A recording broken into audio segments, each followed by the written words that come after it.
umuman bugungi premyera haqida xalqaro darajada tan olinayotgani odamni xursand qiladi. Bu boradagi o'z fikrlaringiz, san'atkor va ijodkor sifatida.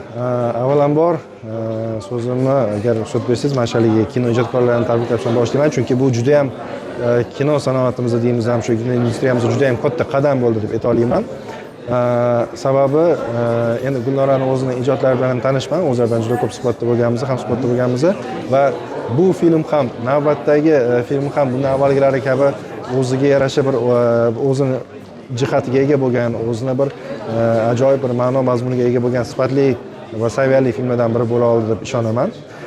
Va alohida ta'kidlab o'tirgan narsam, men o'zim Stiven King muxlisiman. Haligi juda ham ko'p kitoblarini, juda ko'plarini o'zim o'qib tahlil qilib chiqaman va aynan mana shu film, mana shu kabi nima deydi, buyuk yozuvchini boshchiligida amalga oshirganligini o'zi bu juda ham katta yutuq deb ayta olaman. Nafaqat hamkasbimiz uchun, balki butun O'zbekiston kino sanoati uchun, kino ijodkorlari uchun ham bir katta qadam deb ayta olaman. Sababi mana shu film bilan balki ta'bir joiz bo'lsa aytish mumkinki, mana shu hamkasbimiz o'sha mashhur kinorejissyorlar Frank Darabont kabi bir qatoriga turib, ana o'sha Stephen Kingning ekranizatsiyasini amalga oshirgan sanoqli kinoijodkorlar qatoriga kira oldi. Va bu ham aytganingizdek, xalqaro miqyosdagi O'zbekistonning nufuzini, o'zbek kinosining nufuzini bir qadam bo'lsa ham, bir ozginaga bo'lsa ham o'sishiga o'zini katta hissa qo'sha oladi bu mana shu jarayonlar deb aytaman.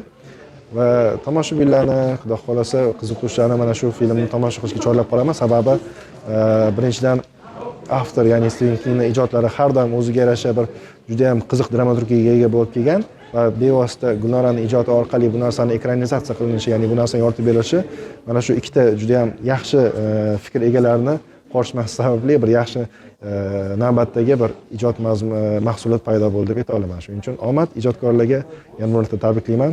Tomoshabinlarni esa xudo xolasa tomosha qilishga chorlab qolamiz. Rahmat sizga. Sog' bo'ling.